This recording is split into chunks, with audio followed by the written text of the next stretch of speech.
La idea de esta charla es explicarles o contarles de las nuevas herramientas que tenemos a mano que nos pueden ayudar para el abordaje de esos pacientes. Y en particular, en este momento vamos a hablar entonces de cuál es la utilidad de esta herramienta del FilmArray en la clínica. ¿De dónde entonces surge esta necesidad? Desde 2002, cuando empiezan a surgir las primeras publicaciones del Surviving Sepsis Campaign, siempre se ha hablado en el apartado del antibiótico con una evidencia fuerte que debemos abordar a estos pacientes con antibióticos en el momento que se identifica. Mejor dicho, encontramos un paciente con sepsis y dentro de la primera hora tiene que estar ya el paciente montado con antibiótico, y eso es lo que dice siempre en la recomendación, siempre se ha mantenido igual, que debe siempre el que identifica un paciente séptico debe iniciar antibióticos. Esa es la recomendación que siempre se ha dado. ¿Por qué? Porque siempre te he dicho que entre más nos demoremos en iniciar un antibiótico, cada hora que pasa el paciente sin manejo antimicrobiano aumenta la mortalidad. Pero hay otro problema. Cuando uno continúa leyendo ese apartado, se da cuenta que hay una recomendación adicional. Y es que no es solamente el hecho de iniciar antibióticos de una vez, sino que el especialista debe sopesar y debe balancear qué antibiótico debo iniciar. Porque no solamente es inicia antibiótico rápidamente, sino que además tiene que tener la precaución de producir la menor cantidad de daño colateral al paciente, menos falla renal, menos hipersensibilidad, menos trauma medular. Entonces, ya esta recomendación es condicionada, no solamente inicio antibiótico rápido, sino además el que menos le haga daño. Pero si continuamos otro poco más esta recomendación, nos damos cuenta que eso no es tan sencillo, porque el diagnóstico de sepsis no es tan fácil.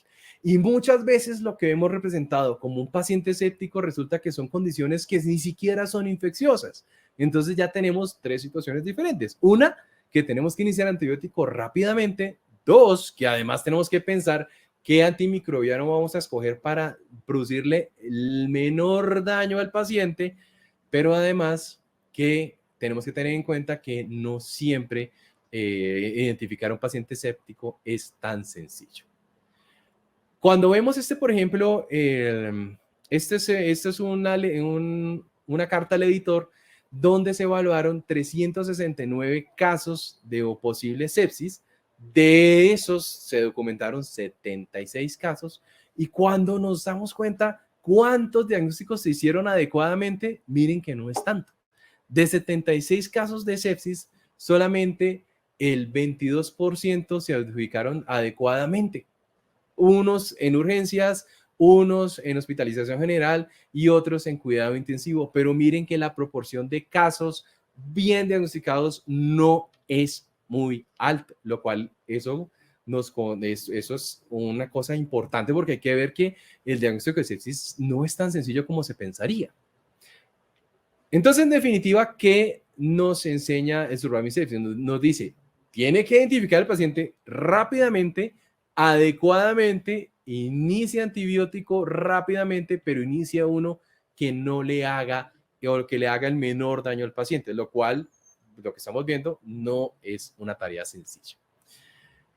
¿De dónde viene esta recomendación? Pues esto siempre se ha visto, el Surviving Sepsis siempre ha demostrado que el paciente cada hora que pasa aumenta la mortalidad en un 7%, o de otra manera, si el paciente está con soporte vasopresor o sin soporte vasopresor, cada hora que pasa, el OR de la mortalidad intrahospitalaria aumenta en un 1, y si usa vasopresores 1.04, o sea que cada hora que pasa la situación se va volviendo más crítica.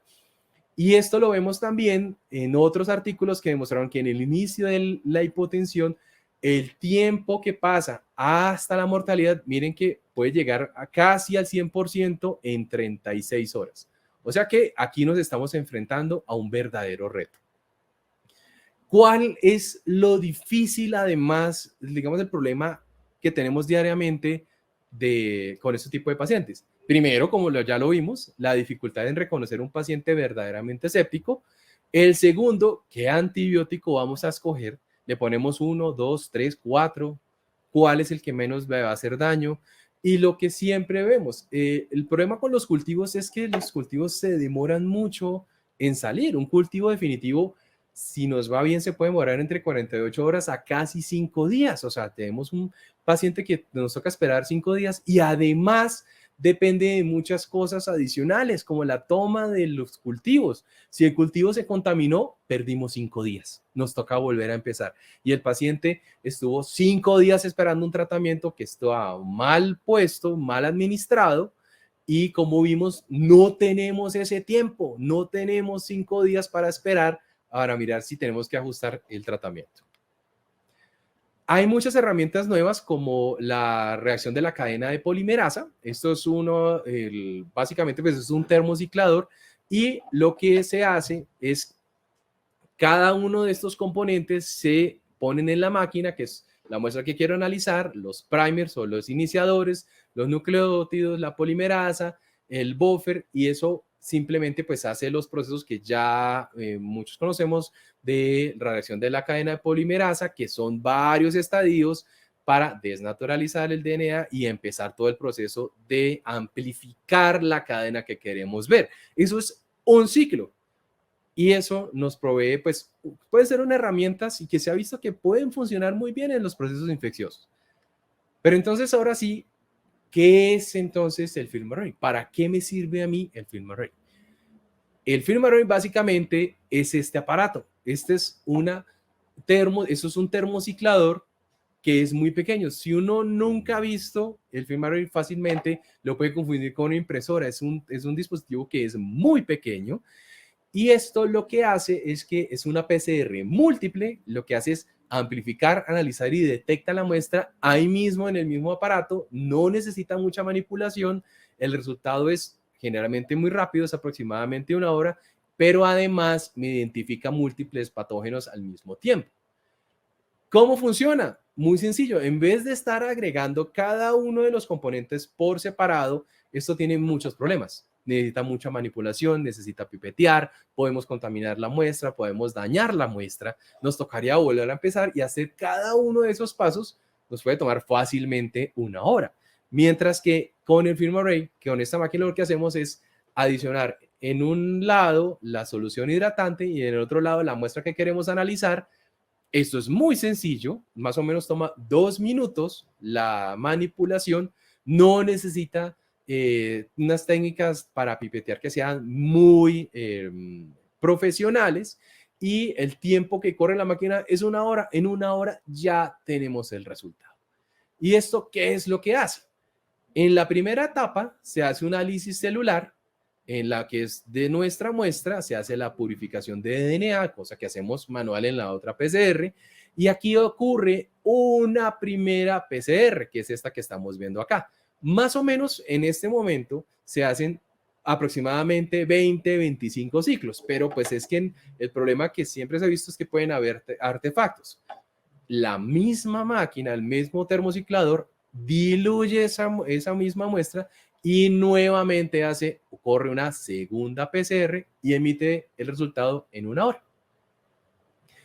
Paneles de FilmArray hay varios, estos son como los más comunes. Digo los más comunes porque hay nuevos que vienen en camino, pero estos son como los que más tenemos en el mercado, que son los paneles de sepsis, el panel de meningitis, el gastrointestinal, el respiratorio y el de neumonía. Y vamos a ver cada uno de ellos, cuál es la utilidad, qué es lo que se ve en esa PCR y en qué paciente podría servir. El primero de ellos, particularmente, es el que más me gusta por lo que estamos viendo en este caso, y es que el panel de sepsis, o sea, el panel de bacteremia, básicamente, analiza la sangre y me muestra, miren, es un listado de bacterias gram positivas, gram negativas, hongos y además un apartado que es muy importante y es que me muestra genes de resistencia. O sea que si yo tengo un paciente con sospecha de bacteremia, en vez de esperar 5 días para que me muestre el resultado final o los genes de resistencia al antibiograma completo, en 1 hora yo ya sé qué bacteria es y si tiene genes de resistencia puedo simplificar el tratamiento. No tendría que poner antibióticos tan potentes o hacer biterapia o triterapia, que obviamente esto va sumando, son efectos adversos derivados del medicamento. El panel del meningitis, fantástico para los neurólogos, fantástico para los neurocirujanos. Cuando hay una sospecha de una infección, ya tenemos bacterias, virus y hongos. Nos mide criptococo, o sea que fantástico para identificar de una vez. ¿Por qué? Porque es que comúnmente, ¿cuál es el manejo de un paciente con sospecha de meningitis? Ceftriaxona, vancomicina, aciclovir y en algunos casos ampicilina. Cuatro medicamentos de entrada para un paciente que ya en una hora podemos simplificar. Es que es una infección herpética. Ya podríamos simplificar el tratamiento, pasar de 4 a 1 solo. Entonces, menos toxicidad y ya podemos dirigir la terapia mucho más fácil, lo cual, fantástico. El panel gastrointestinal muy bueno para pacientes inmunosuprimidos. Miren nuevamente, me muestra bacterias, parásitos y virus. Ya de esto vamos a hablar un poquito más adelante porque es que la dificultad del panel gastrointestinal es que no diferencia infección de colonización. Entonces hay que tener algo de perspicacia cuando uno vaya a pedir este panel. Y ahora vamos a ver los dos que quería dejar para el final para que viéramos la diferencia. Hay dos paneles, el panel respiratorio y el panel de neumonía. ¿En qué se diferencian estos dos? El panel respiratorio, miren que se concentra más que todo en patógenos, en virus y bacterias atípicas. Pero ahora comparémoslo con el panel de neumonía. El panel de neumonía ya nos adiciona bacterias y nos adiciona también genes de resistencia. Ya ahora más adelante, cuando les dé recomendaciones en qué paciente podrían ser, fíjense que hay que escoger muy bien al paciente qué le vamos a pedir, panel respiratorio o panel de neumonía. Pero bueno, esto suena muy fantástico, realmente funciona tan bien, nos sirve, qué utilidad tiene verdaderamente en la práctica. No me voy a detener en cada uno de los paneles, sino estaríamos acá 5 horas. Entonces, miremos cómo ha sido el rendimiento de diferentes paneles. En este caso, por ejemplo, el panel de sepsis. Lo que hemos visto es que en cultivos mono y polimicrobianos, realmente el rendimiento para la identificación de diferentes patógenos fueron superiores al 95% en especificidad y en sensibilidad, lo cual es muy, muy buen panel. En el panel de meningitis, exactamente lo mismo, una sensibilidad y una especificidad superiores al 95%. El panel gastrointestinal, también nuevamente a identificar diferentes patógenos, la sensibilidad y especificidad fueron muy altas, incluso superiores al 90%, lo cual sirve muy, muy bien.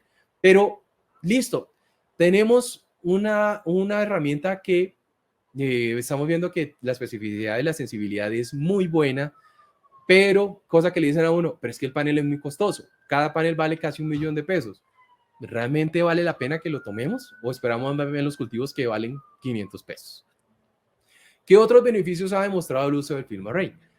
El uso del FilmArray ha demostrado que al implementarlo estamos ayudando al paciente a que use menos antibiótico-terapia, la podemos dirigir desde temprano, lo cual implica un giro cama mucho más rápido, menos tiempo de hospitalización y por ende mucho menos costos. O sea que si lo vemos, el ahorro viene durante la hospitalización.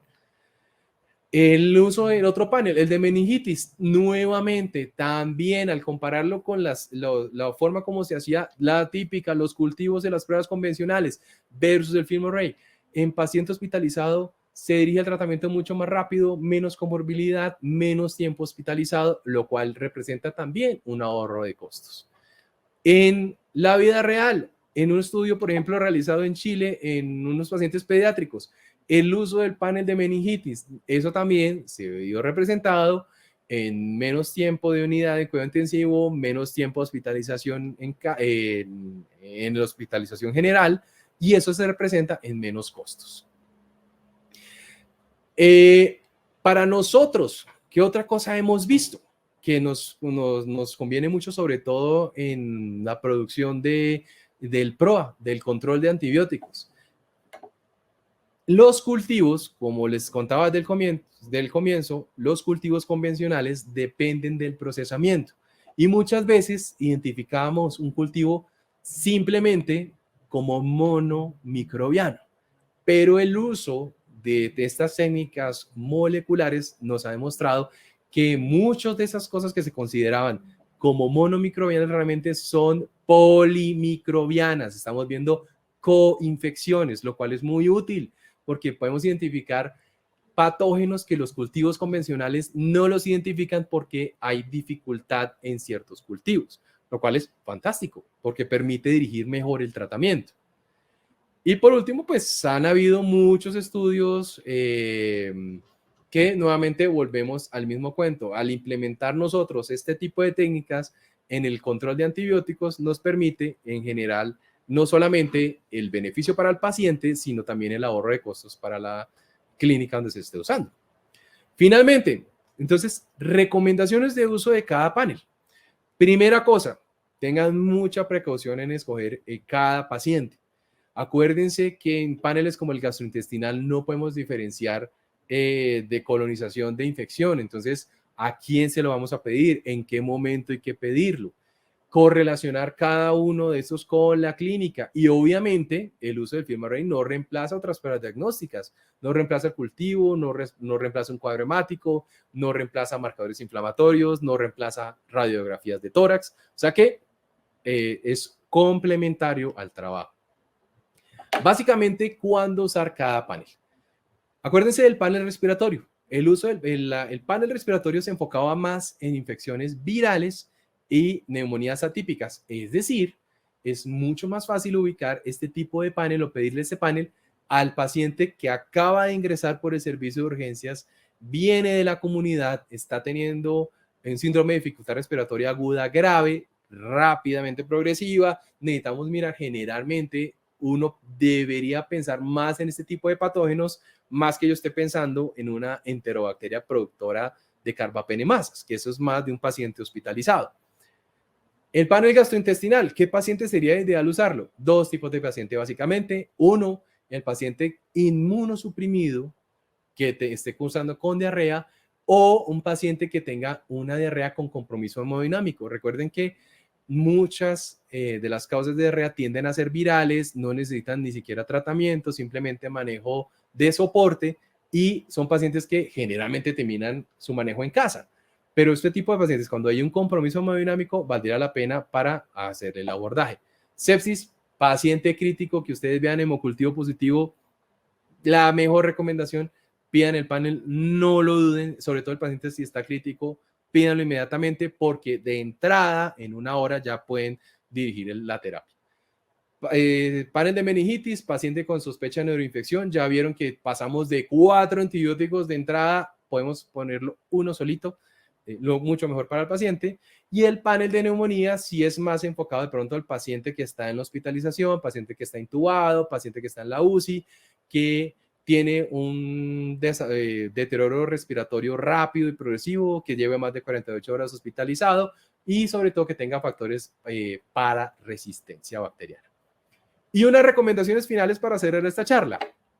Primero, recuerden, escoger muy bien cada paciente. ¿A qué paciente le voy a pedir? ¿Qué panel le voy a solicitar? Esta recomendación de pronto puede ser muy básica, pero también vemos que es una de las grandes fallas y es esté pendiente de los resultados. Un FilmArray, ya vimos que el procesamiento se demore 1 hora, que mientras salen los otros resultados, que se demore 2 horas. Pero es que pedimos el panel lo tomaron a las 6 de la tarde, yo termino turno a las 7. Déjelo recomendado. El paciente que llega, el que llega de turno, déjelo recomendado. Oiga, le dejé a este paciente un FilmArray, porfa, revíselo. Porque si lo esperamos hasta el día siguiente, pues perdemos realmente la utilidad del FilmArray, de ese procesamiento rápido. Con este resultado, ajuste el antibiótico adecuadamente. De una vez, apenas usted vea el resultado, ajústelo, porque esta es la gracia del FilmArray. No hay que realizar FilmArray a todos los pacientes. Nuevamente, esto va igual que la primera, hay que escogerlo muy bien y siempre es estar listo de todo. Ante cualquier duda, por supuesto, esta es la recomendación final, que es que mire lo que salió un gen de resistencia que no sabemos cómo abordarlo, no sabemos cómo ajustar el antibiótico. Siempre vamos a estar para ayudarlos a ustedes. Llamen a un infectólogo. Muchísimas gracias.